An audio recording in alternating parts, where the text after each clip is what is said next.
6 எம்எல்ஏக்களின் தேர்தல் வெற்றியை எதிர்த்த வழக்கில் தற்பொழுது சென்னை உயர்நீதிமன்றம் உத்தரவு ஒன்றை பிறப்பித்திருக்கிறது. அந்த வகையில் முன்னாள் அமைச்சர்கள் சி விஜயபாஸ்கர், எம்ஆர் விஜயபாஸ்கர் உள்ளிட்ட எம்எல்ஏக்கள் 3 வாரங்களில் பதிலளிக்க சென்னை உயர்நீதிமன்றம் உத்தரவு பிறப்பித்திருக்கிறது. முறையே Lima rose Martin, Thalavai Sundaram உள்ளிட்டோரும், திமுக எம்எல்ஏ சி வி கணேசனும் பதிலளிக்க உயர்நீதிமன்றம் உத்தரவு பிறப்பித்திருக்கிறது.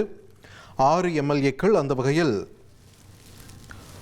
தேர்தல் வெற்றியை எதிர்த்த வழக்கில் Udhayanidhi Stalin, Lima rose Martin, C V Ganesan அவர்களைத் தொடர்ந்து அதிமுக தரப்பிலிருந்து போட்டியிட்டு வெற்றி பெற்ற சி விஜயபாஸ்கர், எம்ஆர் விஜயபாஸ்கர் உள்ளிட்ட எம்எல்ஏக்கள் தற்பொழுது பதவியை சிலர் ராஜினாமா செய்திருந்தாலும் கூட இந்த விவகாரம் தொடர்பாக அவர்கள் பதிலளிக்க வேண்டும் என்ற ஒரு உத்தரவு தற்பொழுது பிறப்பிக்கப்பட்டிருக்கிறது. இதனை முக்கிய செய்தியாக நாம் பார்க்கிறோம்.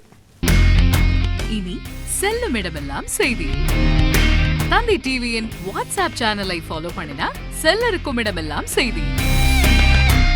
இதோ QR கோட் இப்பவே ஸ்கேன் பண்ணுங்க, ஃபாலோ பண்ணுங்க.